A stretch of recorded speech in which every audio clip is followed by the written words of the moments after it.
오늘 와주셔서 너무 감사하고요. 오늘 언론인들도 계시고, 우리 학교 계신 분들도 계시고, 그 다음에 다양한 분들, 거래소 지금에서도 오신 것 같고, 다양한 분들 많이 오신 것 같습니다. 그래서 저희 거버넌스 포럼은 한 4년 조금 넘었고요.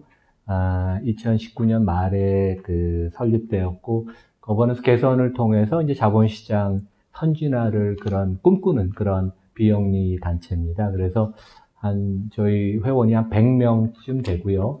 50명 정도는 금융인, 그러니까 우리나라 독립자산운용사의 대표적인 창업자 CEO분들 많이 계시고, 그 다음에 이제 이거 하다 보니까 이 법제도가 저희 같은 또 이 비전문가는 어려워서, 일을 하다 보니까 변호사님들이 한 30분 정도 저희가 계십니다. 그래서 되게 전문성이 되게 그런 분야에서 있고, 나머지 20명 중에는 이제 교수님도 계시고 다양한 분들이 계십니다. 제가 며칠 사이에 좀 재밌는 얘기를 들었어요. 이제 하나는 어느 한 분이 자기 아들이 스타트업에 취직을 했다고 그러더라고요. 근데 그 스타트업에 젊은이들이 공통적으로 하는 얘기가 대한민국에서 피해야 되는 게 있는데 그게 무엇이냐 하면 한국 주식이다. 그러니까 그만큼 이 한국 주식이 젊은이들 사이에, 제가 오늘 첫 수업을 하고 왔는데 오늘 학생들한테 물어봤어요. 그래서 미국 주식하는 사람, 한국 주식하는 사람. 근데 이게 한국 주식하는 사람이 특히 젊은이 사이에 점점 줄어들고 있습니다.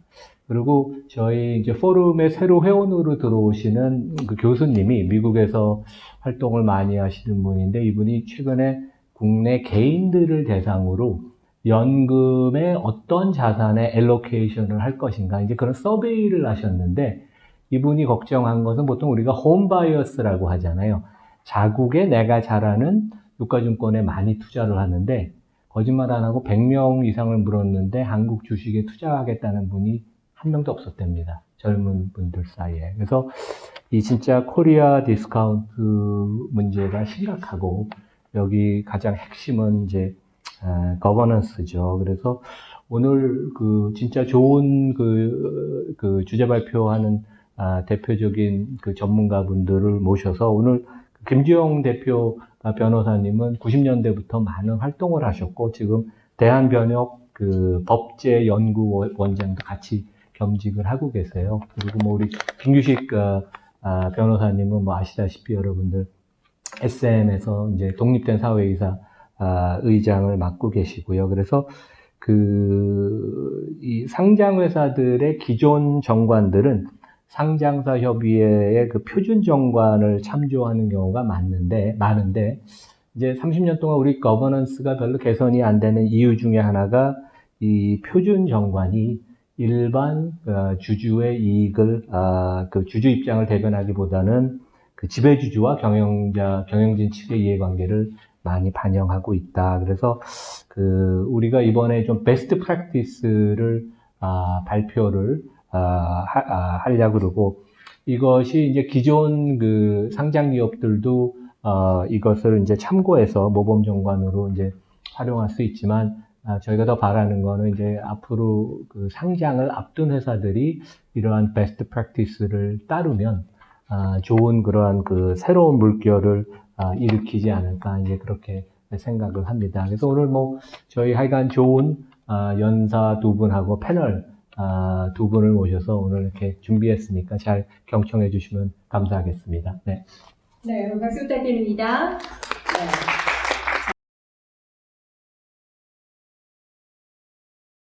자, 오늘 발표회는 우리 범법인 한국대학교의 김주영 변호사님께서 수고해 주실 예정이신데요. 또 벌써 일어나 주셨네요.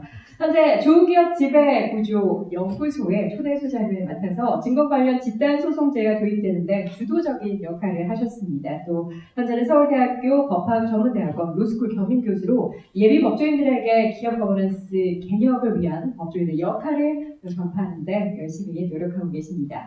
주주와 투자자를 대변하는 법무법인 한누리를 설립해 기업 거버넌스 관련한 분쟁에서 다수의 전향적인 선례를 이끌어내셨다고 하는데요. 오늘 모범정관 발표 내용 잘 들어보도록 하겠습니다. 여러분 박수 한번 부탁드립니다. 네. 뭐, 유인물 다 가지고 계시니까, 이렇게 길지 않게 한 20분 내로 제가 설명을 드리도록 하겠습니다. 우선 앞에 서문은 뭐, 우리 회장님이 인사말에서 다 해주셔가지고, 이게 이제 요번에 이 작업을 하게 된 이제 배경을 좀 잠깐 말씀드리면은, 저희, 거버넌스 포럼에서 3년째, 서울대 로스쿨 학생들이 이제 겨울방학 때 1학년 때 의무적으로 공익법무 실습이라는 걸 하는데, 저희가 3년째 그 서울대 로스쿨 공익법무 실습 프로그램을 저희가 이제 하고 일부 학생들을 대상으로 하고 있습니다. 요번에 이제 그 학생들과 더불어 했던 프로젝트가 바로 이 모범정관을 한번 만들어보자, 그런 프로젝트여서 학생들이 참여를 해서 최초로 이제 했고, 그다음에 그걸 갖다가 저희가 이제 여러 변호사들이 또 감수를 하고, 그다음에 포럼의 여러 회원들이 또 토론을 하고 해서 몇 단계의 그 과정을 거쳐서 이제 상장 회사 모범정관 이렇게 한번 만들어 보게 됐습니다. 제가 서울대 로스쿨 지금 겸임 교수를 하고 있는 건 아니고요. 제가 이제 그게 객원 교수를 했었는데 지금은 하질 않고 있지만 여전히 이제 서울대 로스쿨 학생들하고 이런 프로젝트를 같이 하고 있습니다.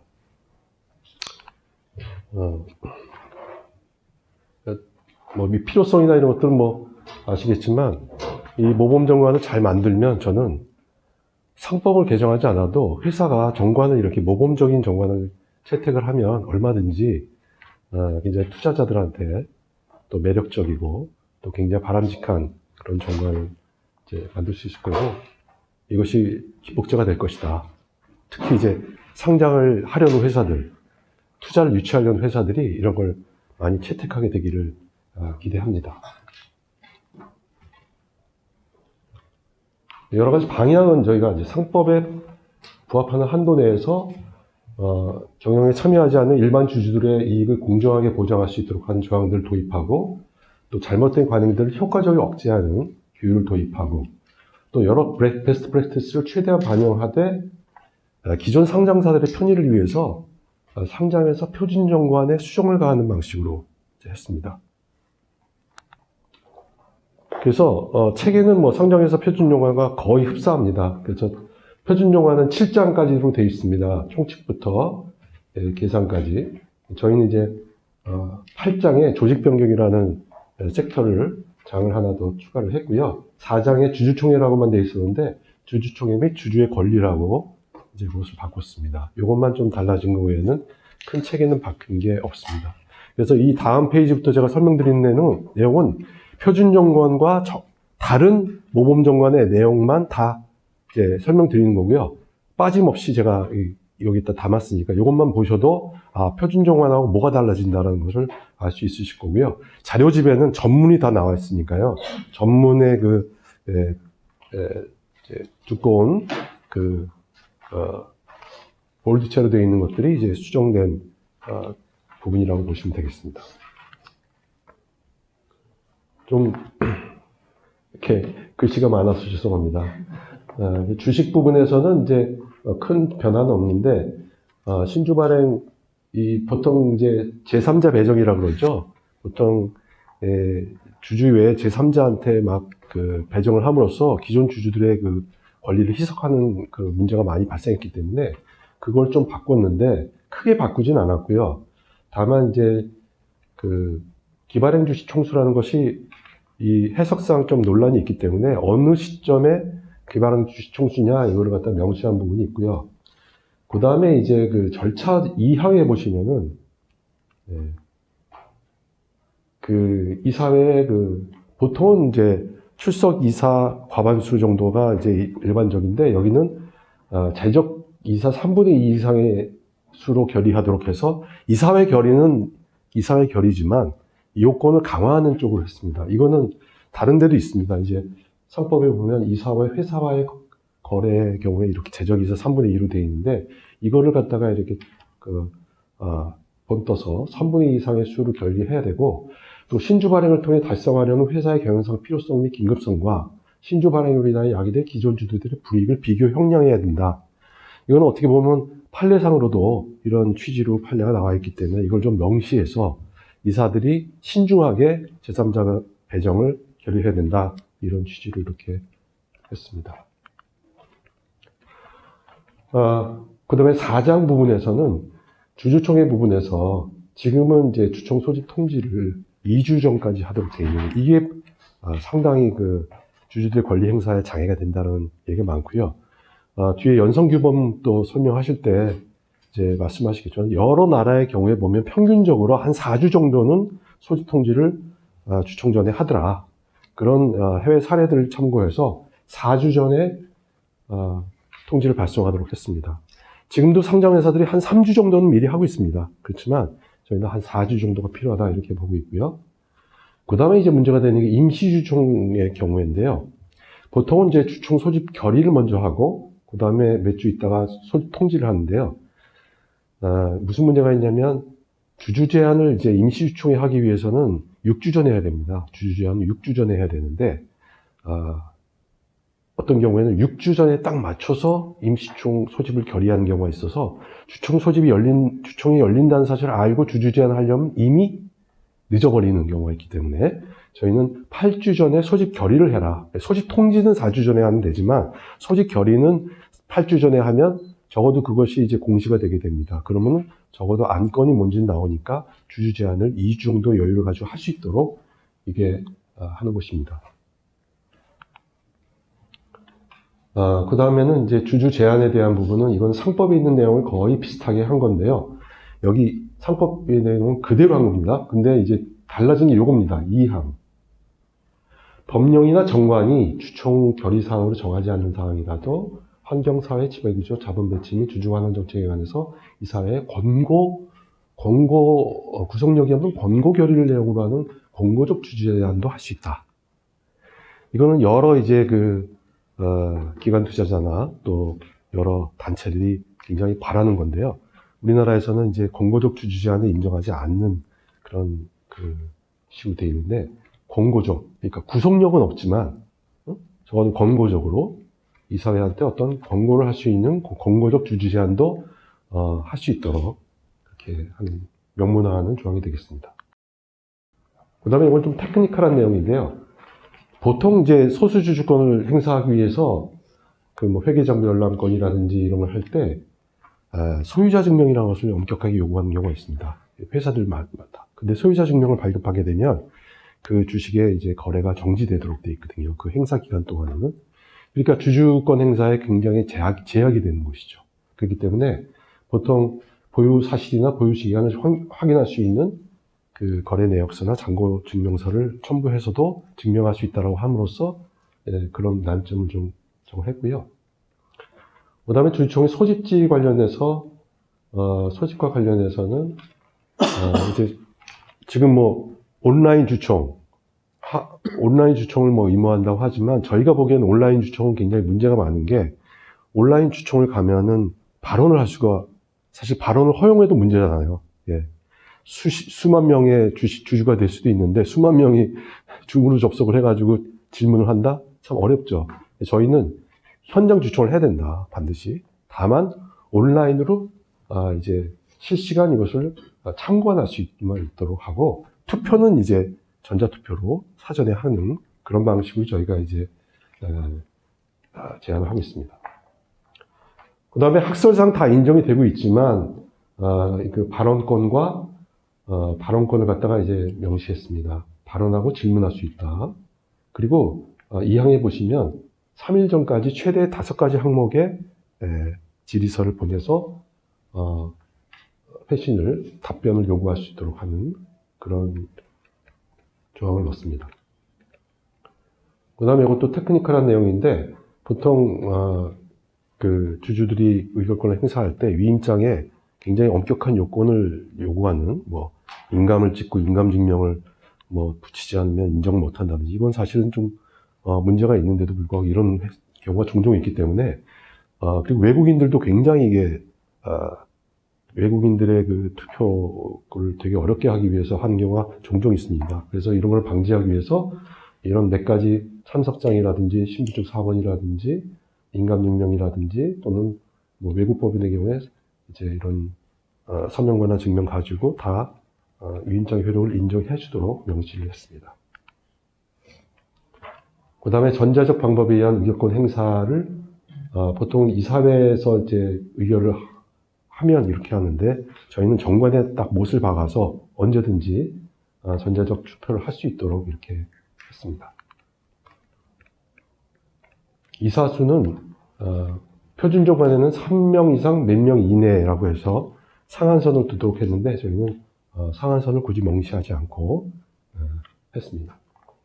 그 다음에 선임, 이것도 이제 그 이사 선임할 때 상당히 문제가 되는 경우인데, 이사 선임을 할 때 주주 제안을 해서 예를 들어서 회사에서는 3명을 선임하려고 그러는데 어느 기관 주최자가 나는 사회에서 1명은 좀 넣고 싶다.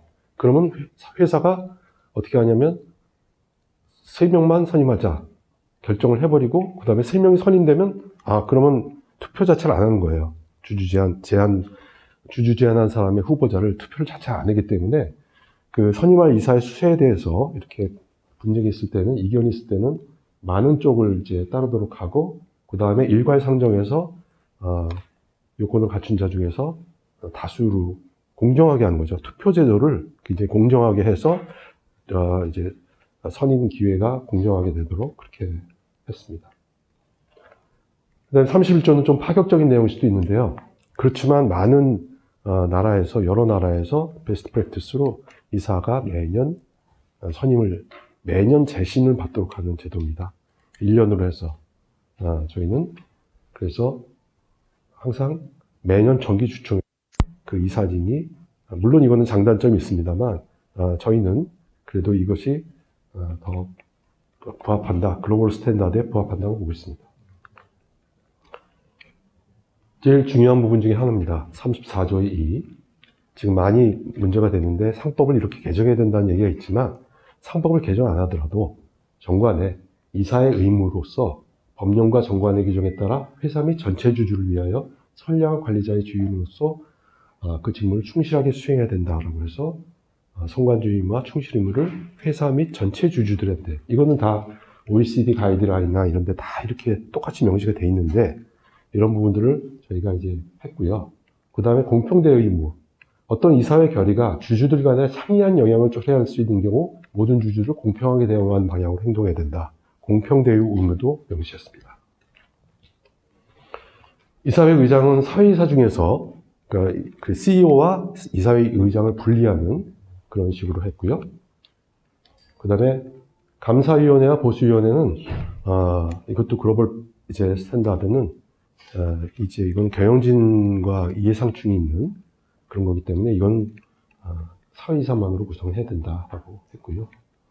그 다음에 보수에 대해서도 사회이사와 그 밖의 이사의 보수를 구분하여 결의하고, 그리고 그 보수 결의를 할 때 보수 정책과 보상액 이런 것들을 임원 보수를 좀 더 구체적으로 공개하도록 하는 것을 저희가 규정을 명시를 했습니다. 감사위원회 사회이사로 구성된다는 거와 감사위원 중에서 2명을 보통 이제 상법에는 1명 이상을 분리 선임하도록 되어 있는데 저희는 아예 2명으로 명시를 했습니다.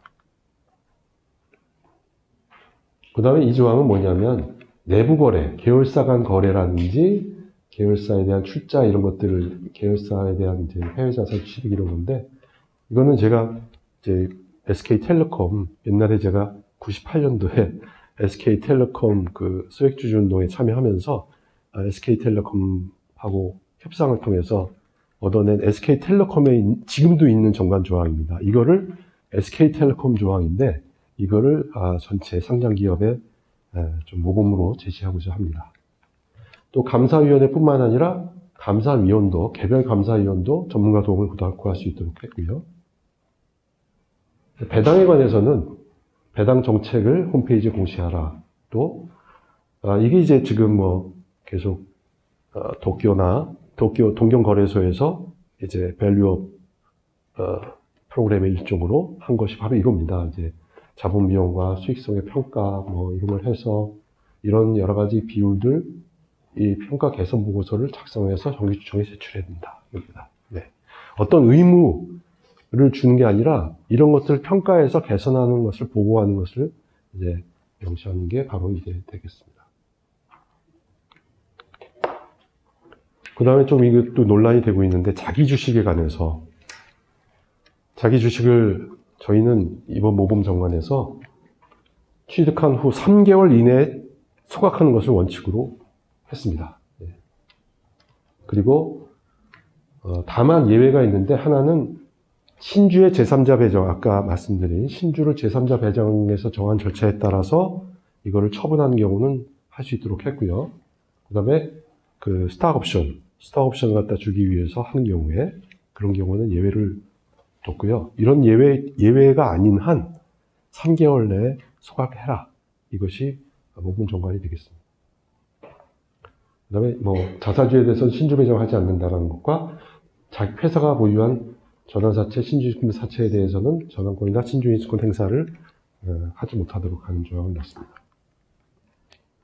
마지막 조항입니다. 뭐 지금 뭐 외국인 투자자들 이렇게 그 밸류업 하면서 배당을 많이 해라, 뭐 자사주 그런 얘기도 있지만, 사실 외국인 투자자들이 제일 큰 배신감을 느낄 때가 뭐냐면, 자기들의 의사와 관계없이 회사가 중대한 조직 변경, 기업을 쪼갠다든지, 뭐 합병을 한다든지, 뭐 삼성물산 케이스도 그러고, 뭐 난데없이 막 놀래키는 거예요. 예. 그래서 놀라운 일이 일어나고 그 과정에서 자기네 지분이 쪼그라들고 또 헐값에 축출당하고 이런 케이스가 너무 많다. 예. 배당을 적게 주는 것보다 더 충격적이고 배신감이 느끼는 게 이런 거거든요. 그래서 저희는 회사가 이제 합병이나 분할 합병, 포괄적 교환 이전, 여금 양수도, 자발적 상장 폐지, 또는 지배주주의 그 소수주식 전부 취득, 대주주의 경영권 양도 거래, 이런 걸 할 때 회사가 관여를 하게 되죠. 회사가 결정하는 경우도 있고, 회사가 결정하지 않는 대주주 간의 거래지만 회사가 거기에 협조하는 경우에 이사들은 이러한 중대한 조직 변경이 전체 주주들의 이익에 부합하는지를 검토한 후 전체 주주들의 이익에 부합하는 방향으로 행동한다.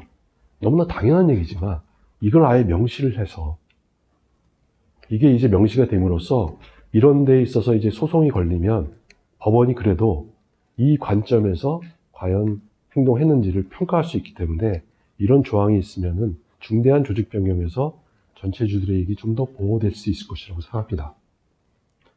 이 조항이 굉장히 중요한 조항이고요.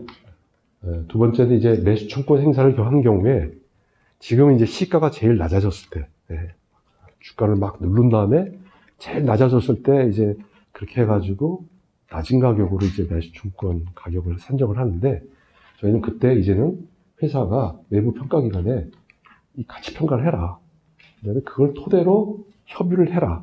이런 거를 규정함으로써 또 이것도 그 평가 자료가 남게 되고, 그럼 결국 법원에서 또 이제 심리를 할 수 있게 되는 그런 효과가 있을 것 같습니다. 이게 이제 지금 모범 정관 전체적인 내용입니다. 빠짐없이 설명드렸습니다. 쉽죠? 그리고 너무나 당연한 겁니다. 너무나 정말 상식적이고 당연하고, 이게 무슨 기업한테 엄청난 부담을 주는 게 아니라 사실은 원칙과 이제 그런 거에 충실한다면 얼마든지 다 채택할 수 있는 거라고 생각하는데, 이번 모범 정관을 많은 기업들이 좀 채택을 해서 정말 시장의 힘에 의한 지배구조 그 거버넌스 개혁이 좀 이루어졌으면 하는 바람입니다. 감사합니다. 자, 이어서는 상장 규정과 또 기업 지배 구조 보고서 관련한 가이드라인에 대한 발표가 이어지겠는데요. 김규식 변호사님께서 수고해 주실 텐데, 자, 2대 한국기업 거버넌스 포럼의 회장을 또 역임하셨고요. 또 언론이나 유튜브 매체 등에서 우리 회장님의 인터뷰 많이 보셨을 겁니다. 저도 매체를 통해서 많이 접했는데, 현재는 싱가포르 피보나치 자산운용 포트폴리오 매니저, 그리고 SM엔터테인먼트 이사회 의장, 파크 시스템즈의 사회 이사로 활동을 하고 계십니다. 그럼 발표 내용 들어보겠습니다. 여러분 박수 한번 부탁드립니다. 네네. 모범 정관 내용에 상당히 중복이 되는데요. 기본적으로 우리 김지영 대표님께서 말씀하셨던 이 모범 정관에 들어가야 하는 내용, 그리고 제가 발표할 ESG 모범 규준, 그리고 기업 지배 구조 보고서 가이드라인에 들어가야 한다고 제가 발표할 내용들은 선진국에서는 법에 있거나 또는 판례에 의해서 인정되거나 또는 자본시장에서 확립된 관행으로 각 사의 정관에 빼곡이 다 들어가 있거나 뭐 그런 내용들로서 선진국에서는 이미 확립된 내용들이거든요. 이게 한국에는 이제 아직 없고 이러한 원리, 원칙, 법 규정이 없기 때문에 거버넌스가 왜곡이 되고 이 사회가 무력화되고 그래서 디스카운트가 일어나고 주주 권리를 침해하는 거래가 일어나고 재산권이 침해되고 그리고 극도의 배신감을 느끼고 계속 주가가 내리고 코리아 디스카운트가 발생하고 이렇게 이제 되는 거거든요. 그럼 우리가 그러한 선진국의 원리, 원칙, 관행을 어떻게 받아들일 것인가. 제일 좋은 건 상법을 바로 받아들이면은 제일 좋겠는데 시간이 너무 오래 걸리니까 일단 모범 정관에 받아들이고 그리고 이제 제가 발표할 내용은 거래소와 ESG 기준원이 갖고 있는 모범 기준에 받아들이자 이런 내용이 되겠습니다. 그래서 일단 기업 지배구조 필요성은 다 아시는데 CG와치라고 ACGA라고 아시아 기업 거버넌스 어소시에이션이라는 아시아에서 가장 권위 있는 거버넌스 관련 단체죠. 이제 한국에는 KCGF 우리 조직이 있듯이 아시아 전체를 통할하는 관할이라기보다 대상으로 하는 그런 조직에서 매년 발표를 하는데 한국이 8위, 9위입니다. 작년에 2022년도에 9위였고 23년도에 8위였고요. 재팬을 보면은 드라마틱하게 올라갔죠. 22년에 5위였는데 23년에 2위까지 올라간 거죠. 이게 이제 기업 거버넌스 프로그램의 힘이다. 2023년도에 일본 정부가 대대적인 기업 밸류 프로그램을 진행했고 그것이 시장의 아주 긍정적인 반응을 이끌어냈습니다. 우리는 이제 시작을 하는 단계죠. 그래서 자본시장 투자자 보호를 위한 법제 연구를 한 바가 있는데 한국법제연구원에서 의뢰를 해서 한 1000명을 대상으로 우리나라 대주주 기업이 대주주 위주의 의사결정하느냐에 대해서 동의한다, 매우 동의한다, 54.5, 동의한다가 20.9 이렇게 해서 한 75% 되는 국민들이 한국의 기업은 대주주 의사 위주로 돌아간다 이렇게 생각을 하고 있죠. 이거 우리 현실이고요. 그래서 이제 모범 정관은 뭐냐면은 투자자와 기업의 계약입니다. 계약. 개별적인 그 회사와 투자자 간의 계약이라고 생각하시면 되고 규칙은 그 시장의 모든 플레이어들에게 다 획일적으로 다 적용되는 그러한 규정이 되겠습니다. 거기에도 3가지가 있는데 단계가 법률은 국가가 정해서 위반하면은 국가의 강제력으로 강제 집행을 하는 가장 상위의 규정이 되겠고요. 그 아래 법률의 위임을 받아서 법률의 자본시장법이 있고 자본시장법 시행령이 있고 시행규칙이 있고 여기까지가 이제 정부령이거든요. 그 위임을 받아서 거래소가 일정한 위임된 권한 내에서 규정을 마련하는 것이 있습니다. 그게 이제 상장 규정이 되겠죠. 상장 규정은 그것도 좀 다른 거고요. 모범 기준에 해당되는 겁니다. 그래서 거래소 규정이 있고 공시 규정 이런 공시 규정이 있고 그 다음에 이제 모범 기준이라는 게 있는데 오늘 발표할 내용은 모범 기준에 해당되는 내용입니다. 이건 구속력은 없지만 그 시장에 참여하는 당사자들에게 강력하게 권고하는 그런 내용이 되겠습니다. 그래서 상장 규정을 보면은 유가증권시장, 코스닥시장 상장 규정이 있는데 이 내용들은 주로 그런 실무상의 내용들, 절차상의 내용들만 규정을 하고 있고요. 그리고 공시 규정이 있는데 공시 규정도 회사의 주요 경영사항에 대한 공시에 대해서 규정을 하고 있는데 이것도 마찬가지로 현재는 그냥 절차적 내용에 불과하다. 예를 들어서 주요 이사회 결의를 했는지를 공시해라. 자기 주식을 취득했는지 처분했는지 공시해라. 사회이사가 이사회에 참석했는지 그리고 가부 찬성했는지 반대했는지를 표기해라. 이런 내용들만 공시 규정이 들어가 있습니다. 그래서 우리가 말씀을 드리는 소수주주, 일반 주주를 어떻게 보호할 것이냐라는 문제에 대해서는 아무런 규정이 없다. OECD 국가들의 기업 지배 구조가 그러면 어떤 식으로 작동하느냐를 보면은 제일 위에 이제 바인딩이라고 되어 있는 게 중간에 있는 바인딩이 법률입니다. 법률에 의해서 규율되는 것이 6%밖에 안 된다는 거예요. 실제로는. 그래서 그 외에 그러면 어떻게 작동을 하느냐? 밑에 보시면 non-binding, comply or explain others라고 하는 comply는 이제 준수를 권고하고 준수를 하지 않으면은 그 이유를 explain 해라. 그래서 준수 및 설명 의무라고 하는 non-binding 권고에 의해서 82%의 비중으로 자본시장이 작동한다. 그리고 믹스트가 한 12%. 그래서 사실은 구속력 없는 연성 규범이 굉장히 중요하고 자본시장 내에서의 비중이 크다. 이렇게 보시면 되겠습니다. 담당 기관도 보시면은 연성 규범, 구속력이 없는 연성 규범을 담당하는 기관도 국가기관이 25%, 그리고 거래소가 18%, 그리고 완전 사적, 사단법인 같은 사적 기관이 22%, 맨 밑에 있는 국가기관과 거래소가 합작한 기관이 8%, 국가기관과 사적기관이 합작한 기관이 27% 이렇게 되어 있습니다. 그래서 국가기관이 개입한 것이 한 반 정도 되고 나머지는 우리 KCGF, 한국기업가버넌스 포럼과 같은 이런 사적기관이 만들어내는 규범에 의해서 절반 정도가 담당되고 있다. 이렇게 보시면 되겠습니다.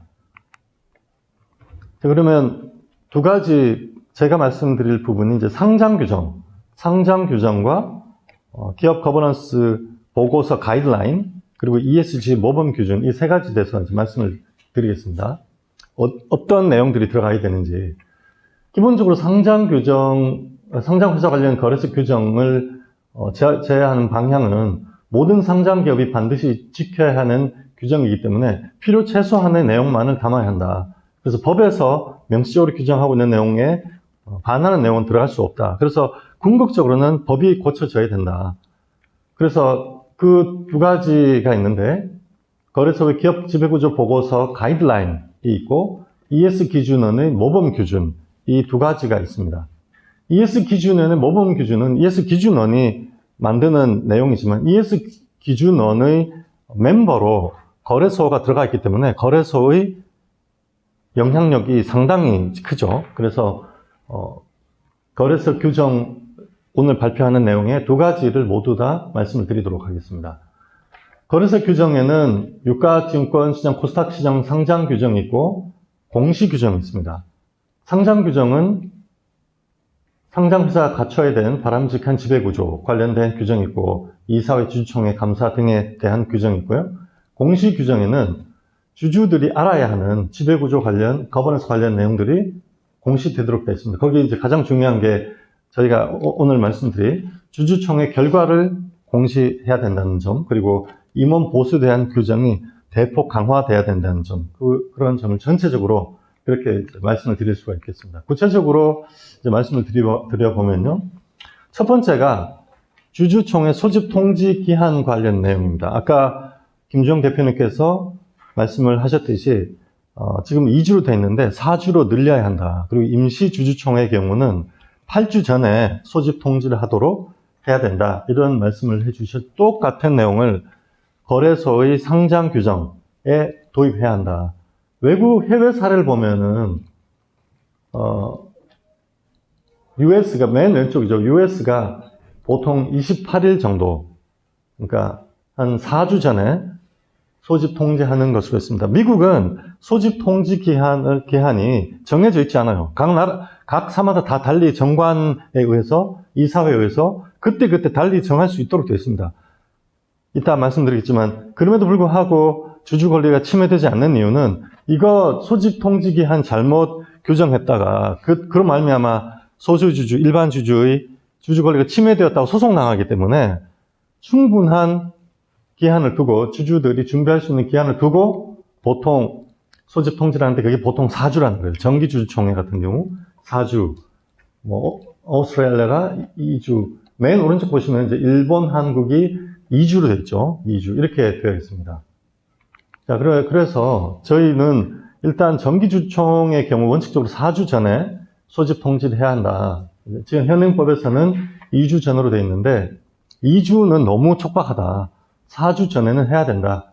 그래서 주총 4주 전에 소집 통지 공고를 해야 한다. 이렇게 거래소에서 바꾸자. 이게 2주보다 단축시키는 것은 법을 위반하는 것이기 때문에 좀 문제가 있을 수 있으니까 대신에 주주에게 유리하게 그 기한을 늘리는 것은 연장하는 것은 가능하다. 이렇게 보시면 됩니다. 그래서 거래소 상장 규정에는 4주로 일단 원칙적으로 만들자. 미국은 이렇게 되어 있습니다. 그리고 이제 임시주주총회가 문제가 되는데, 그 전에 미국의 SEC 룰을 보시면은 주주 제한권 행사가 가능하도록 정기주총과 임시주총을 분리하게 되어 있습니다. 정기주총회는 여기도 주총 전 뭐 얼마 이렇게 되어 있지 않아요. 정기주총의 경우는 주주에게 회사의 위임장 서면이 송부되기 120일 전까지 회사의 본사에 도달해야 한다. 이렇게 됐습니다. 그러면 회사가 보통 주주에게 위임장 서면을 2주에서 4주 전에 송달하거든요. 우리 회사가 제안한 안건에 찬성해 주십시오 하고 위임장을 주주들에게 발송하거든요. 그게 보통 2주에서 4주 전이니까 그것이 120일 전에 정기주총에서 120일 전에 도달해야 된다. 이렇게 되어 있습니다. 그러니까 이 정기주주총의 경우는 주주 제안하는 주주가 충분히 회사가 준비할 수 있도록 일찍 주주 제안을 해야 되는데 대신에 우리는 이제 6주 전에가 돼서 그보다 훨씬 강화되어 있죠. 그런데 한국의 경우 문제는 임시주주총입니다. 임시주주총. 임시주주총회에서는 언제 주주 제안을 회사에 도달하도록 해야 되느냐? 임시주총이 제안되는 경우는 위임장 권유가 행해지기 전 합리적 시기에 도달하면 된다. 이렇게 돼 있어요. 그래서 한국은 6주 전으로 획일적으로 되기 때문에 임시주주총회를 6주 전에 소집 통지를 하면 사실상 임시주주총회에서는 주주 제안을 할 수 있는 그 절차가 무력화됩니다. 그 뒤에 다시 한번 말씀을 드리겠습니다. 하여간 미국 SEC 룰에는 정기주총과 임시주총에서 주주 제안을 할 수 있는 그 기한이 달리 규정되어 있다. 그래서 우리도 이렇게 바꾸자는 거예요. 그래서 원칙적으로는 4주로 하고 대신에 지금 현행법에서는 주총 6주 전에 주주 제안권을 행사할 수 있도록 되어 있는데 이렇게 된 경우는 주총 소집은 보통 2주 전까지 하면 되는데 보통 4주 전에 하거든요. 근데 그것도 당겨서 6주 전에 임시주주총회 소집 통지를 하면은 6주 전에 주주 제안을 해야 된단 말이에요. 그러면 임시주주총회에는 주주들이 주주 제안할 수 있는 권리가 박탈됩니다. 그래서 임시주주총회의 경우는 8주 전에 이사회 소집 결의를 해라. 그리고 이사회 소집 결의를 하면 바로 공시해야 되거든요. 그래서 8주 전에 임시주주총회 소집 통지를 하라는 겁니다. 그러면 2주의 여유가 생기는 거죠.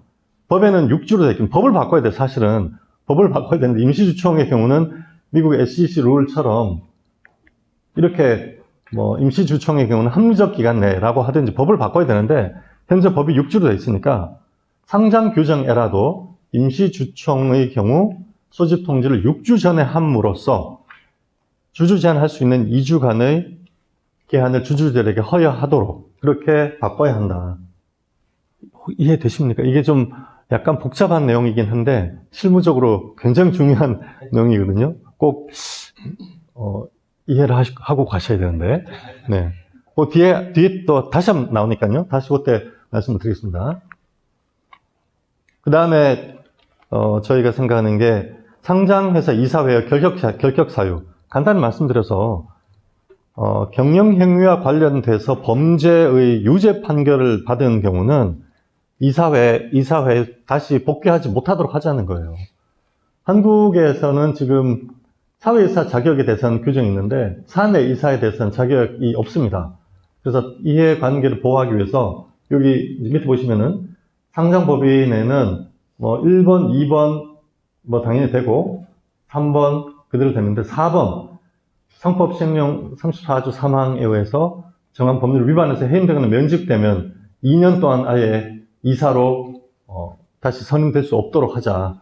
이렇게 이제 되어 있는 거죠. 그러면은 최소한 범죄 행위에 이를 정도의 배임 횡령 행위는 이것으로 차단이 될 수 있지 않을까. 이렇게 저희는 생각하고 있습니다. 그 다음에 감사위원회 또는 감사의 독립성 관련해서 말씀을 드리고 싶은데요. 현행상법에서는 1천억 이상의 회사에 대해서만 감사위원을 이사회가 아니라 주총에서 선임하도록 되어 있습니다. 그래서 그 1천억 미만은 이사회에서 여전히 선임할 수 있거든요. 그렇게 되면은 이사회 선임하면 3% 룰을 적용받지 않기 때문에 감사위원회 내지 감사의 독립성이 매우 훼손된다. 그래서 사실상 감사가 없는 거나 마찬가지인 상황이 되는 거죠. 2023년 기준을 보면은 상장 법인 수가 2000년에 비해서 2배 이상 늘었습니다. 그런데 여전히 1천억 미만의 자산 1천억 미만의 법인이 752개나 있죠. 그래서 이게 뭐 예를 들어 100개밖에 안 된다 이러면은 문제가 안 되겠지만 752개나 되는 회사가 이러한 독립성 없는 감사위원회에 의해서 운영된다는 것은 문제다. 그래서 상장회사의 경우는 그냥 전체적으로 1천억 미만 이런 규정 제한 없이 그냥 전부 다 감사위원을 주주총회에서 선임하도록 하자. 이것이 저희 제안입니다. 그 다음에 또 상장회사 감사위원을 주주총회에서 이제 선임을 하고 그렇게 되면은 현재 1인을 분리 선출하고 있거든요. 그런데 현재 이제 현행법상 1천억 이상 현재는 전원 분리 선임을 이제 해야 되는데 현재는 자산 1천억 이상에 대해서 1인에 대해서 분리 선임을 하고 있는데 아까 우리 김종 대표님께서 발표해 주셨듯이 저희도 아예 거래소 규정에 여기 2항에 보시면은 감사위원 중 1인 단 정관에서 2인으로 정할 수 있으며 정관으로 정한 경우는 그에 따른 인원으로 한다. 이렇게 2인 이상으로 정관에서 정해서 2인 이상의 분리 선임을 가능하도록 만들자. 이것을 상장 규정에 도입하자. 이런 말씀을 드리고 있습니다. 이따가 다시 한번 왜 이런 문제를 제기하는지에 대해서 현대 엘리베이터 사례를 갖고 다시 한번 말씀을 드리겠습니다. 자, 그 다음에 주주 제한의 경우는 감사위원 선임의 경우 아예 그냥 2명 이상 분리 선임을 가능하도록 하자. 지금 현재 한국 상법에서 소수주주를 보호할 수 있는 다른 선진국에 비해서 유독 유일한 규정이 3% 분리 선임 규정이거든요. 다른 규정은 선진국에 비해서 모두 다 낙후되어 있는데 딱 하나 3% 분리 선출 이 규정만은 우리나라에 매우 독특하게 주주를 보호하는 규정으로 되어 있기 이걸 최대한 활용하자는 거예요. 그래서 대신 한 명을 하지 말고 한 명이라고 되어 있는데 한 명이라고 하지 말고 2명 이상으로 하자. 이 말씀을 계속 드리는 겁니다. 이 문제가 왜 발단이 됐냐면 현대 엘리베이터가 올 주총에서 분리선임 감사위원회 임기가 만기가 됩니다. 그래서 KCGI에서 딱 이제 단단히 벼르고 있었죠. 올해 정기주주총회에서 감사위원이 분리선출되니까 그 감사위원을 주주 제안을 해서 우리가 선임하는 감사위원으로 넣어야겠다, 진입을 해야겠다. 이렇게 이제 준비를 하고 있었는데 작년 12월에 갑자기 현대 엘리베이터가 임시주주총회 소집 통지를 합니다. 딱 6주 전에.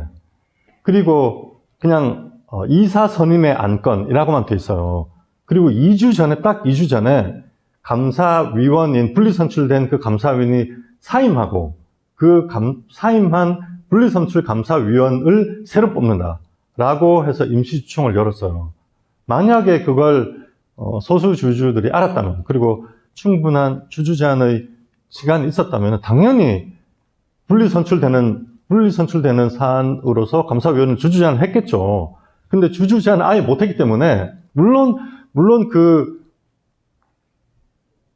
회사 제안한 감사위원을 부결시키면 되지만, 부결시키기 위해서는 그보다 더 뛰어난, 그보다 더 주주를 보호할 수 있는 대안이 있어야지 주주들이 그걸 반대하는 거지.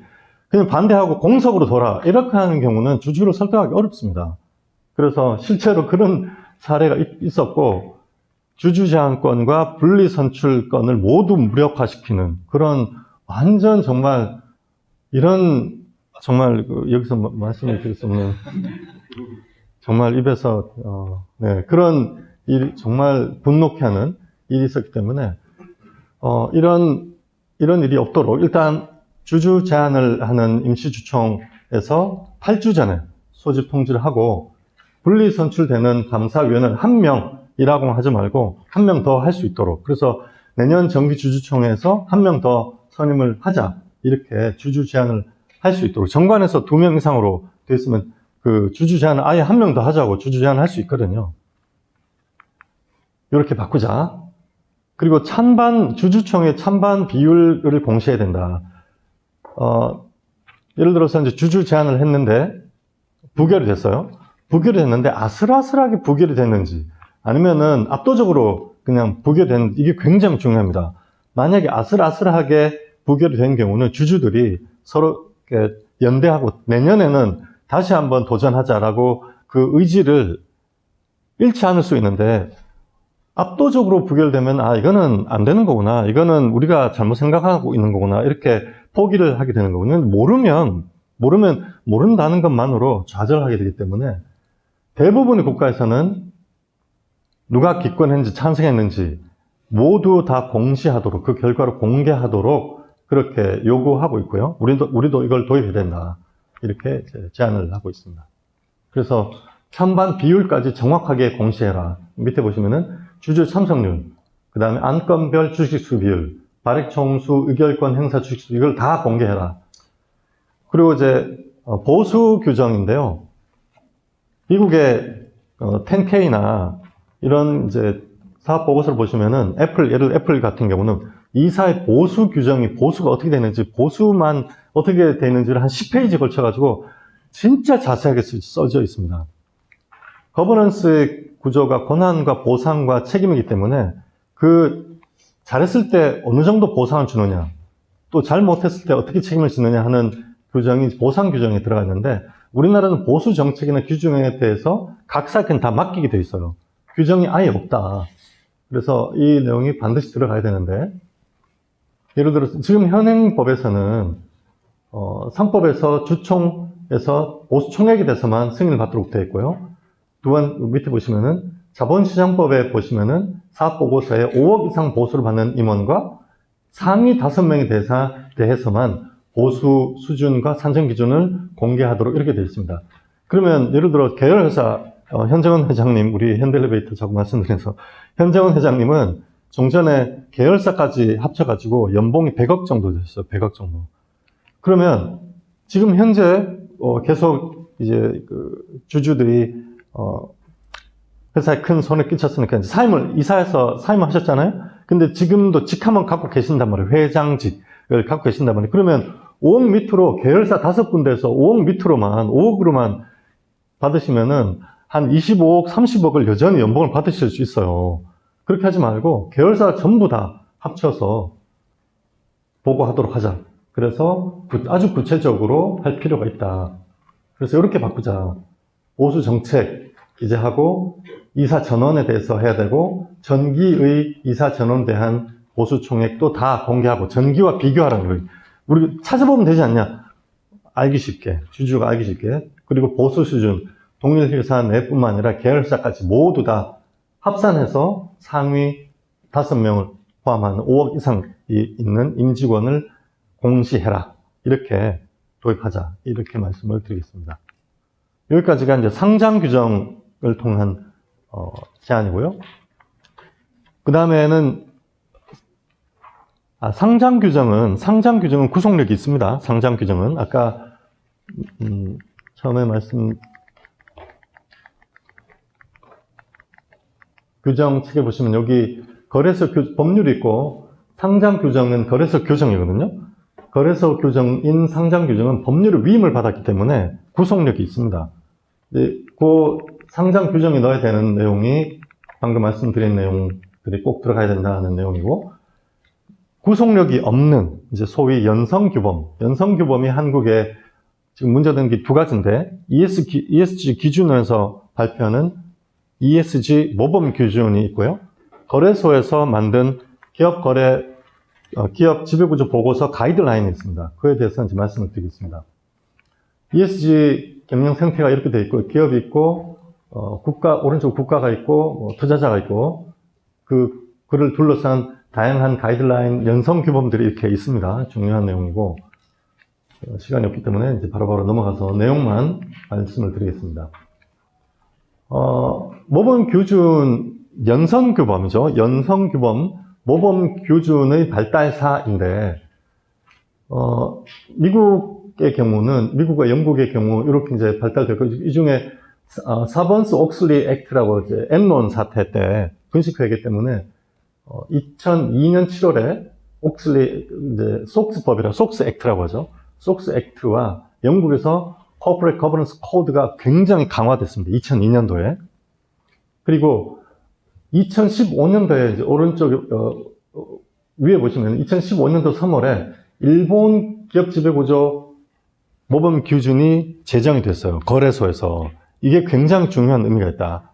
뒤에 말씀을 드리겠습니다. 한국은 2003년도에 지금 ESG 기준원이라고 하고 종전 2021년도에 이름이 바뀌었는데, 그 전에 한국 기업 지배구조원이라고 하는, 여기 이제 한국 거래소도 들어가 있고, 금융기관도 들어가 있고, 예탁결제원도 들어가 있고 하기 때문에 반 국가기관, 반 사적기관, 믹스트죠. 그 기준원에서 기업 지배구조 모범 기준을 제정했습니다. 2003년도에. 상당히 빨리 제정했고, 이때 글로벌 흐름이었기 때문에 모범 기준은 제정했는데, 이 내용에 주주를 보호해야 된다는 내용이 하나도 없어요. 지금까지도 없습니다. 거기에 대해서 이제 말씀을 드리겠습니다. 그리고 모범 기준이 있고, 이건 ESG 기준원에서 만든 거고, 거래소에서도 따로 만들었습니다. 여기 보시면 2019년도에 2조 이상 상장사의 경우 기업 지배구조 보고서를 공시 의무화했고요. 그 의무화의 가이드라인을 2023년도에 개정해서 현재까지 계속 시행이 되고 있는데요. 여기 내용에 주주 보호 의무가 없다는 거예요. 자, 가이드라인은 2023년도에 주요 내용이 이렇게 됐는데, 다 중요하고, 여기 저희 거버넌스와 관련된 내용을 보시면은, 소액주주 기관 투자자 소통 강화, 많이 얘기를 들어라. 주주의 얘기를 들어라. 이런 내용들이 있는데, 이것으로는 매우 부족하다. 나중에 한번 읽어보시면 좋을 것 같은데, 이거 당연히 필요한 내용이고 중요한 내용들이지만 근본적으로 우리의 거버넌스를 업그레이드 할 만한 내용으로는 매우 부족하다. 일단 참고하시는 내용이 되겠습니다. 해외 사례를 이제 보겠습니다. 해외는 법에 아예 그냥 이런 주주 보호를 위한 거버넌스 규정들이 들어가 있는 사례가 많죠. 대표적인 게 미국 델라웨어주 회사법입니다. 델라웨어주 회사법 102조로 보시면은 이사로서 신인 의무를 위반하여 발생한 금전적 손해에 대해서는 감면할 수 있어요. 회사가 감면할 수 있는데, 충실 의무, 이 회사 또는 주주에 대한 이사의 충실 의무를 위반한 경우는 회사가 그 손해배상 책임을 감면할 수 없다라고 규정이 되어 있습니다.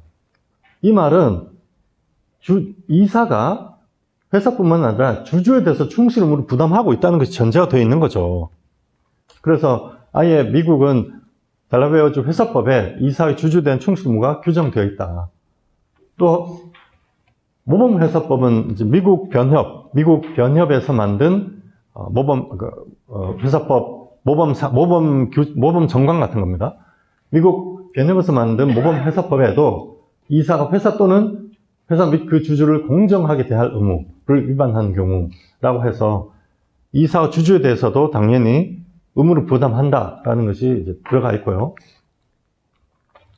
영국에도 들어가 있습니다. 회사의 이사는 전체로서의 주주의 이익을 위하여 회사의 성공을 촉진할 것을 성실하게 생각해야 한다라고 해서 전체 주주의 이익을 위해서 복무해야 한다는 대원칙이 법에 명시가 되어 있죠.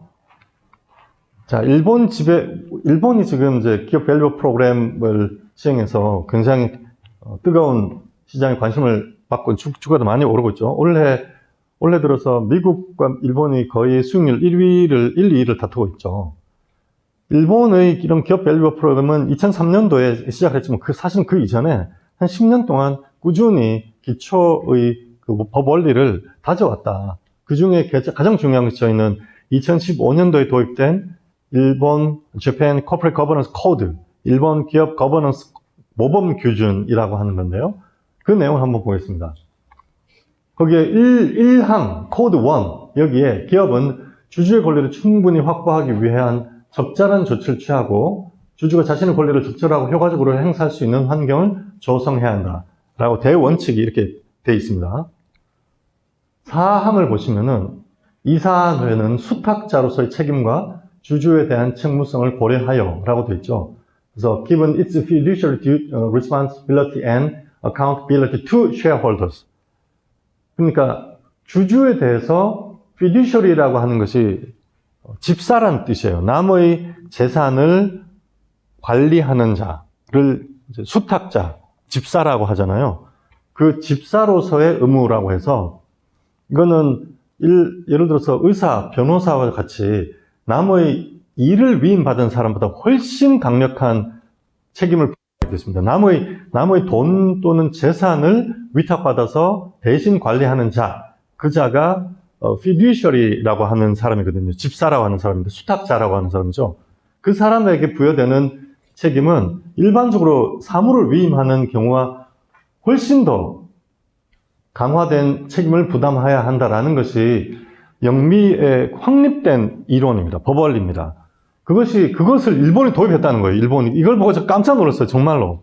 일본이 왜 이렇게 주가가 많이 뜨고 뭐 이렇게 각광을 받나 하고 이제 뒤져보다가 일본 기업 지배구조 코드를 찾아보라고 이제 제가 누구한테 소개를 받아서 읽어봤더니 진짜 깜짝 놀랐어요. 깜짝 놀랐어요. 일본은 진심이다.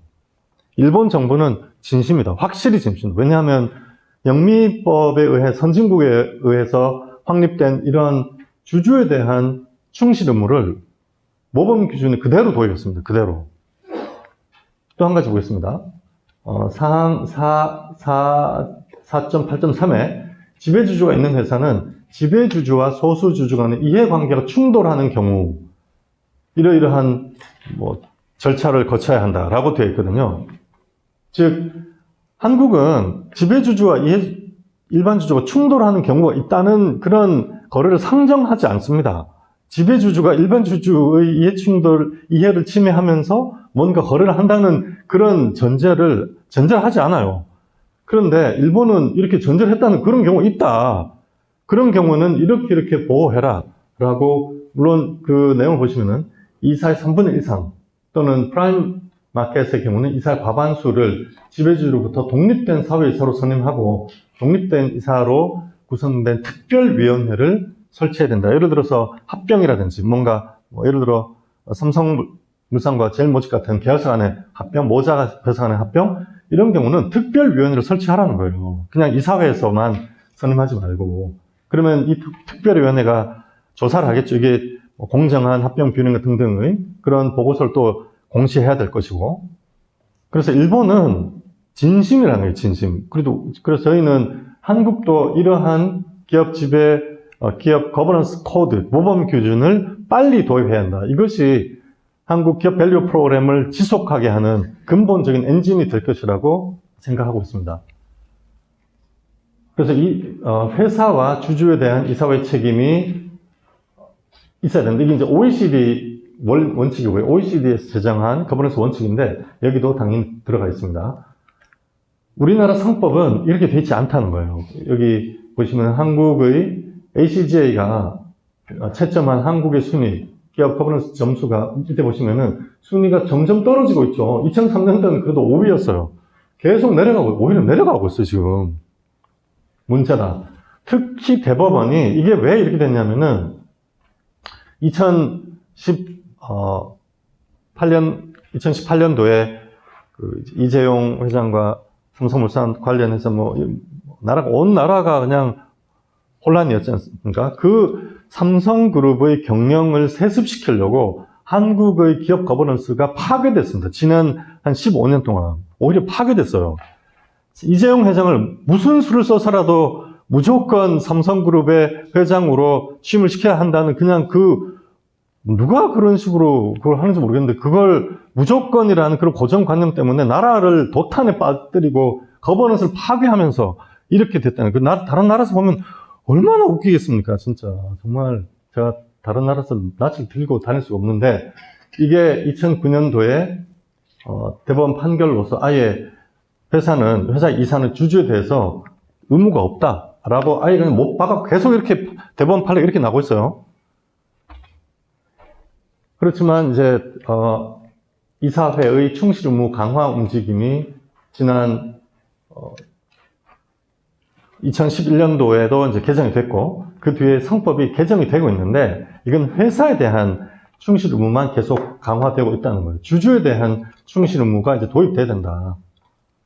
그래서 보시면은 이용우 의원님이 주주에 대한 충실 의무를 비례적 이익을 보호해야 하는 이사의 의무를 도입하자, 상법에 도입하자라고 개정안을 내셨죠. 이 개정안은 예를 들어서 모자 회사 간의 합병이라든지 하여간 아까 우리 김주영 대표님께서 말씀하셨듯이 조직 변경 같은 이런 자본 거래를 통해서 일반 주주의 주머니를 털어서 최대 주주, 지배주주의 주머니로 재산을 이전하는 이런 행위를 하지 못하도록 법에 그런 행위를 찬성한 이사는 주주에 대해서 직접 손해배상 책임을 지도록 만들자라는 내용입니다. 지금은 아까 대법원 판례에서 보셨지만 그런 자본 거래의 경우는 이사가 나는 법대로 했다라고 해서 빠져나갈 수 있고 그거는 그러한 합병의 경우는 사실상 이사가 주주에 대해서 책임이 없다라고 하는 판례가 계속 나오고 있다는 거죠. 박주민 의원도 상법을 내셨고요. 이 계속 됐는데 결국 지난 회기 때 통과되지 못했습니다. 자, 이 내용을 법에 도입하기 시간이 너무 오래 걸리니 두 군데 먼저 도입하자는 거예요. 첫째, ESG 기준원이 제정한 ESG 모범 규준에 도입하자. 두 번째, 거래소가 만든 기업 지배구조 보고서 가이드라인에 도입하자. 이 두 군데다 도입하자라는 내용이 되겠습니다. 그래서 먼저 기업 지배구조 보고서 가이드라인, 거래소가 만든 모범 규준입니다. 여기 핵심 원칙 3회 이상의 기업과 주주 이익을 위하여 이렇게 되어 있단 말이에요. 책임을 지라는 거예요. 이 위하여만 이렇게 하지 말고 책임을 져라. 그래서 연성규범이 왜 중요한, 이런 모범 기준이 왜 중요하냐. 맨 밑에 보시면은 연성규범 중 공공기관이 제정한 모범 규준과 원칙은 법원이 참고한다는 거예요. 법원이 법 해석을 할 때 우리나라 상법이 지금 다수 의견은 우리나라에 지금 이사는 회사에 대해서 충실 의무를 부담한다고 되어 있지만 이때 회사에는 주주도 포함된다. 주주의 이익이 침해될 때는 이 규정에 의해서 이사에게 책임을 물을 수 있다라고 해석하고 있습니다. 다수 의견이. 법원이 그렇게 해석하지 않는다는 거거든요. 그런데 모범 규준에 이러한 이사 충실 의무가 주주된 이사 충실 의무가 도입이 된다면은 법원도 법령을 해석할 때, 상법을 해석할 때 참고할 것이다 라는 저희는 이제 그런 기대를 하고 있습니다. 그래서 공시 규정이 보시면은 지배구조 공시 의무화가 되어 있죠. 이거는 이제 상장 규정입니다. 공시 규정은 상장 규정이고 구속력이 있어요. 이거는 경성 규범이고요. 이게 기업 지배구조 보고서를 공시하도록 되어 있습니다. 그런데 그 가이드라인은 모범 규준으로서 구속력이 없는 거죠. 그래서 가이드라인을 제정했습니다. 가이드라인을 2017년도에 거래소가 도입을 한 거죠. 모범 기업 지배구조 보고서를 공시해라라고 하는 것은 상장 규정으로서 구속력이 있고요. 기업 지배구조 보고서 가이드라인은 구속력이 없습니다. 2017년도에 도입을 했고 지금까지 몇 번 개정을 했는데 이사의 주주에 대한 보호 의무는 도입되어 있지 않다는 거예요. 그래서 저희는 이렇게 늘하는 거예요. 첫째, 현행 ESG 모범 규준 중 지배구조 모범 규준의 2항 2.3항에다가 이렇게 되어 있는데, 이사의 충실 의무란에다가 이사의 이익과 이사 개인의 이익이 충돌할 때, 이렇게 현재 이렇게 되어 있는데, 이게 수정할 때 수정이 안 되어 있네요. 여기에 제가 이사의 충실 의무 여기에 기업 및 기업의 이익과 이사 개인의 이익이 충돌할 때, 또는 지배주주와 일반 주주 간의 이익이 충돌할 때, 이사는 기업과 일반 주주의 이익이, 기업과 전체 주주의 이익이 공정하게 반영되도록 행동해야 한다. 이렇게 수정하자. 죄송합니다. 마지막 최종본이 넘어갈 때 잘못되어 있나 보네요. 네. 여기에다가 삽입을 하자, 추가하자라고 이제 제안을 하겠습니다. 죄송합니다. 그래서 2.4항에는 이사가 법령 이렇게 되어 있는 거죠. 이게 현행입니다. 이게 현행 모범 기준이 이렇게 되어 있고요. 자, 그리고 가이드라인에도 이렇게 내용이 되어 있는데, ESG 기준의 모범 기준에 이렇게 도입을 하자. 오른쪽에 이렇게 이사의 주주에 대한 수탁 의무를 도입하자. 한국 거래소도 가이드라인에 도입하자. 이렇게 제안을 드리는 거고요. 그래서 오른쪽에 ESG 기준의 모범 기준에 아까 여기에다가 오른쪽에 있는 개정안에 수탁자 책임, 그리고 이해충돌 시 일반 주주 보호 의무를 명시하자. 이런 내용이 되겠습니다.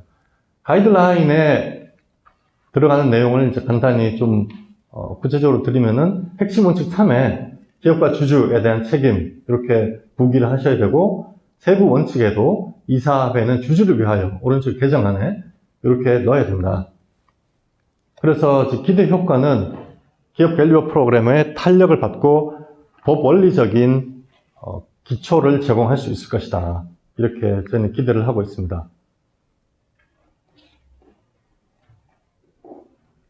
만약에 이것이 가이드라인에 들어간다면은, 이 가이드라인에 따라서 기업들은 그 법 원리와 규정에 맞춰서 또 공시 자료를 만들어야 되거든요. 기업 지배구조 보고서를 만들어야 되기 때문에. 그리고 또 주주가 그 가이드라인에서 이사의 충실 의무, 주주에 대한 충실 의무, 그리고 지배주주와 일반 주주 간에 이해 충돌이 있는지 없는지를 주주들이 가이드라인에 비춰서 보고 물어보고 또 비판하고 하는 근거가 될 수 있기 때문에 큰 효과가 있을 것이다 라고 기대하고 있습니다. 네, 여기까지 마치겠습니다. 네, 감사합니다. 우리 좋은 말씀 많이 들었고요. 지금 이제 패널 분들이 두 분이니까 간단하게 이제 의견을 듣고, 저희가 여기 이제 오래 기다리셨으니까 이제 질문하실 시간을 드릴게요. 우리 이창환 대표는 변호사 아니죠? 그러면 마지막에 우리 농담이고 우리 김명규 그 트러스트원의 사내 변호사님 먼저 우리 패널을 네, 안녕하세요. 트러스트원 자산운용 김명규라고 합니다.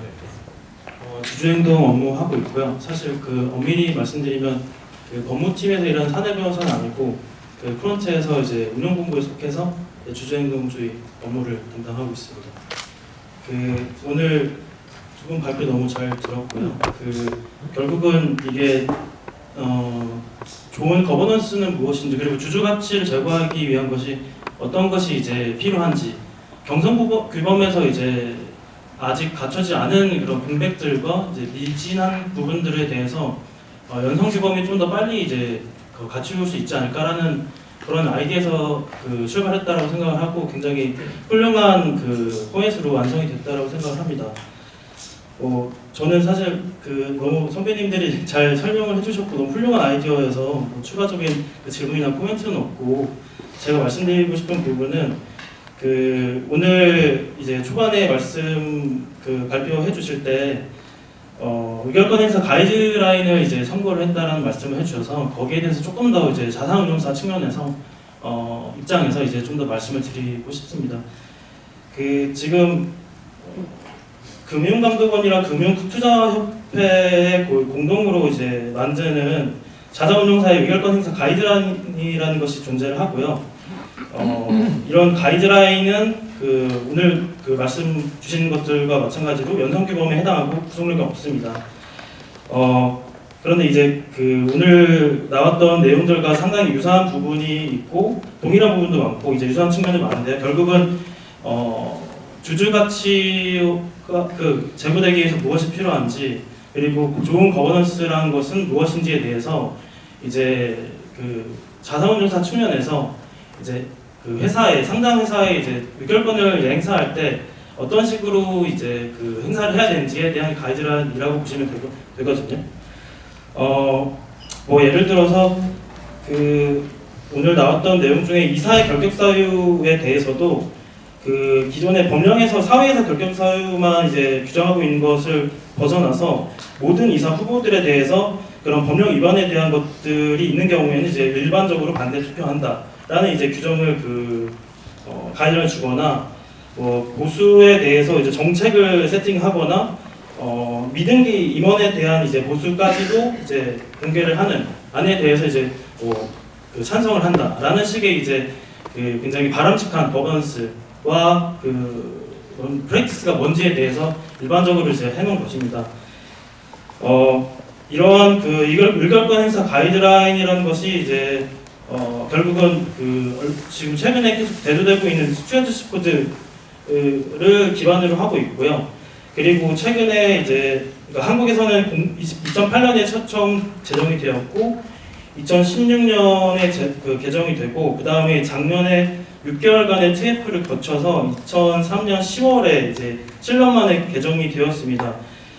아까 말씀드린 그런 주주가치에 대한 이제 고민들 그런 것들이 이제 작년 업데이트에서 이제 다 일괄적으로 반영이 되었고 금융감독원, 금융투자협회 그리고 자본시장연구원의 TF 한 6개월간의 TF를 거쳐서 이렇게 이제 반영이 되었고 해외 사례도 많이 반영을 했다라고 이제 알고 있고요. 그리고 그래서 이제 결국 말씀드리고자 하는 내용은 이런 가이드라인 또한 이제 연성 규범이긴 하지만 결국은 운용사에게 굉장히 강력한 권고로 작용을 하거든요. 이제 트러스톤 같은 경우는 작년 10월 이제 개정이 되자마자 바로 반영을 했고요. 그에 이제 입각해서 올해 주총에 의결권 행사할 예정입니다. 결국은 투자자에게 그런 좋은 거버넌스가 이런 거니까 그런 경우에는 찬성을 해야 되고 그렇지 않은 경우에는 반대를 해야 된다는 어떤 강한 권고를 이제 관에서 만들어 주신 거거든요. 근데 지금 오늘 나왔던 그런 정관이라든가 뭐 모범 규준 같은 연성규범 측면에서 봤을 때 투자자에게는 좋은 거버넌스가 무엇인지에 대해서는 가이드라인이 존재하는데 결국은 회사나 상당 회사들이 지켜야 되는 그런 가이드라인 어떤 좋은 거버넌스가 무엇인지에 대해서는 어떤 해석이나 방향성을 제시해주지 않고 있다는 점이 좀 계속 아쉬웠기 때문에 오늘 발표해주신 그런 연성규범들 그리고 일부 경성규범이 있지만 그런 부분에 대해서 이제 앞으로 거래소나 이제 금융위에게 이제 전달할 예정이라고 들어서요. 그 부분에 대해서 이제 거래소나 금융위에서도 굉장히 진지하게 이제 고민을 해주셨으면 좋겠고 그리고 이제 결국은 계속 말씀드리는 그런 좋은 거버넌스가 무엇인가에 대한 그런 방향성이나 해석 같은 것들을 상단사와 자본시장이 함께 온라인에서 지금 계속 대두되고 있는 밸류업 프로그램에 사용할 수 있도록 그렇게 이제 될 수 있는 계기가 되었으면 좋겠습니다. 네, 이상입니다. 예. 안녕하세요. 저는 변호사가 아닌데 그래도 이제 실제로 좀 실무에서 이제 저희가 좀 뭐 주총 같은 거 많이 하다 보니까 겪었던 이제 서름들 이런 게 되게 많아요. 그래서 근데 이제 중간 중간에 이제 좀 말씀해주신 것들이 저희 실제 경험과 연결되는 부분이 많은 것 같아서 좀 말씀드리면 진짜 아까 말씀하신 주총 소집 공고 4주 지금 2주까지 전까지만 하면 되거든요. 근데 이거를 좀 알기 쉽게 말씀드리면 실무가 어떻게 되냐면 주총 소집 공고를 주총 2주 전까지 만약에 해도 되면 그럼 어떻게 되냐면 이제 의결권을 이제 모집을 해야 되잖아요. 행동주의를 하려면 그러면 의결권 위임 권유 대행 공시라는 걸 해야 돼요. 그리고 나서 3영업일 후부터 가능하거든요. 그러면 보통 어떻게 하냐면 금요일 오후 5시 50분에 회사가 공고를 합니다. 그리고 저희는 그러면은 금요일에 공고를 못 해요. 그러면은 이제 그 주말 지나고 나서 그 6시까지밖에 공시를 못 하거든요. 주말 지나고 그럼 그 다음 주 월요일에 이제 의결 권유대행 공시를 하면 그러면 3일 뒤부터 이제 할 수 있고, 그럼 벌써 며칠 지나갔죠? 한 5일 지나갔잖아요. 2주인데. 그때 그러면 이제 막 우편 보내요. 한 뭐 10,000개, 5,000개 보내면은 그 또 우편 갔다가 오는 시간 생각해 보시면, 심지어는 뭐 외국계 그 기관 투자자들은 주총 뭐 5일 전까지인가 일주일 전까지를 이야기해야 상임대리인한테 투표를 또 할 수 있거든요. 본인들이 직접 못하고. 그러니까 이런 굉장히 말도 안 되는 게 많습니다. 그리고 아까 소유자 증명서도 얘기했는데, 이 소유자 증명서 떼는 순간 떼기가 되게 힘들고요. 그 기간 동안에 거래도 못할 뿐더러 이제 뭐 예를 들면 주식담보대출 받고 있다든가 이러면, 그러니까 이런 실무적으로 허들들이 굉장히 많아요, 사실은. 그래서 이거 굉장히 하기 힘들게 돼 있고, 근데 이런 것들이 우리가 법은 바꾸기 힘들잖아요. 저희는 뭐 법 바꾸기 힘들다는 부분 이해하고, 이게 우리나라 뭐 국회에서 논의돼야 되고 그런데 쉽게 바꿀 수 있는, 근데 굉장히 좋아질 수 있는 것들이 많다. 그래서 이번에 이런 그 뭐 이제 정관, 그 다음에 그 모범 그리고 이제 상장 규정, 그 다음에 이제 이런 뭐 가이드라인, 기업 지배구조 가이드라인 규범을 바꾸면서 법 바꾸지 않아도 사실상 많은 걸 할 수 있다. 그리고 이제 그 정관 관련해서는 이제 저희가 그 투자하기 전에 항상 정관을 열심히 봅니다. 근데 이제 그 굉장히 또 정관 가지고도 할 수 있는 게 많아요. 회사는 이제 그 이사수에 보통 어떻게 보통 하냐면 이사수에 상한을 둡니다. 그래서 한 7명 정도 한다고 한 다음에 임기를 3년 정도 한 다음에 이렇게 쪼개놓거든요. 그 다음에 이제 계속 이제 임기를 중간에 막 임시주총 열어가지고 사임시키고 다른 사람 바꾸고 해가지고 굉장히 그 방어할 수 있는 방법이 많아요. 회사에서는. 그러니까 그 소수 주주권들 무력할 수 있는 방법이 많고, 그 다음에 이제 집중투표제 이런 것들 되게 좋은 제도가 한국에 있는데 정관에 다 배제해놨습니다. 보면.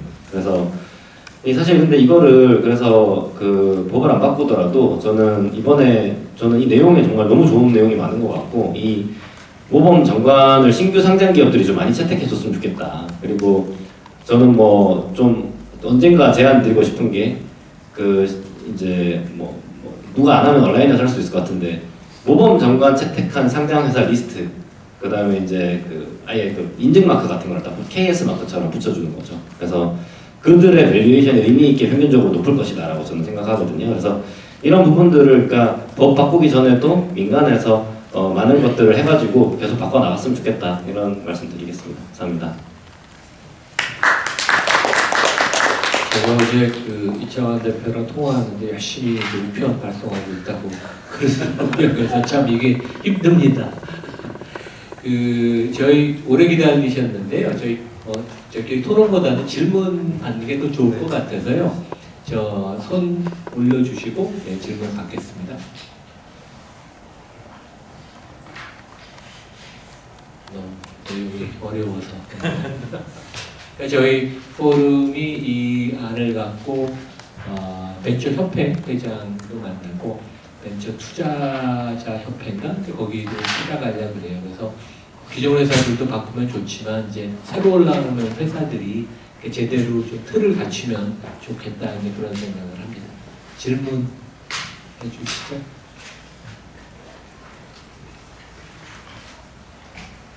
네, 뒤에 질문 받겠습니다.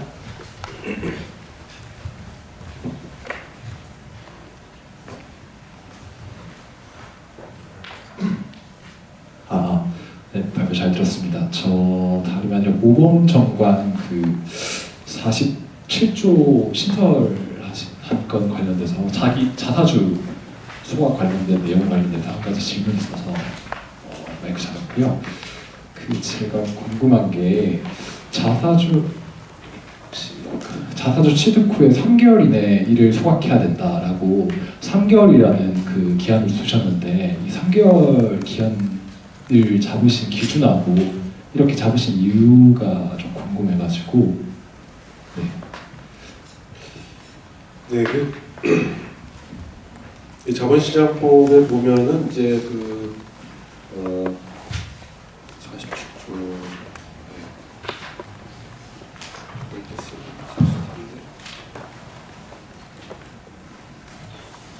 자본시장법 69조에 이제 보면은 그 이제 집합투자업자가 그 자기 주식을 취득하게 되는 경우 3개월 내에 그 처분하도록 한 게 있습니다. 뭐 특별히 큰 의미가 있는 건 아니고 이제 그런 어떤 예상충 이제 어떤 그런 예를 갖다 해가지고 3개월을 했거든요. 네, 그래서 기본적으로 특별한 의미는 없지만 자본시장법에 집합투자업자의 그 자기 주식 취득 처분 의무 기간을 참고했다 그렇게 말씀드릴 수 있겠습니다. 네, 다른 분 질문하실 거 있으면 해주시죠.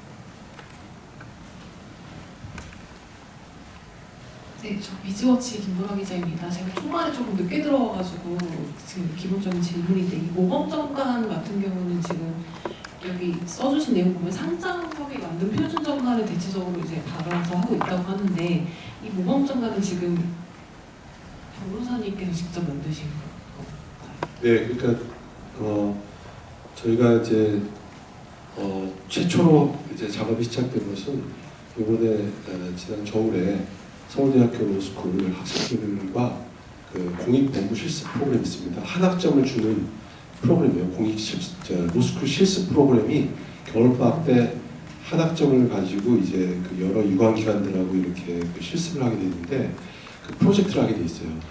그 프로젝트를 할 때 저희 거기서 포럼이 그 같이 협력업체가 돼가지고 이 프로젝트를 한 거죠. 모범정관 한번 만들어보자 해서 학생들한테 나눠줘가지고 이제 여러 가지 이제 세미나도 하고 이렇게 하면서 이제 만들도록 했고 그거를 이제 여러 변호사들이 감수를 하고 또 저희 그 포럼 회원들이 이렇게 또 이렇게 토의하고 해가지고 여러 집단 지성이 이렇게 해가지고 이렇게 만들어진 겁니다.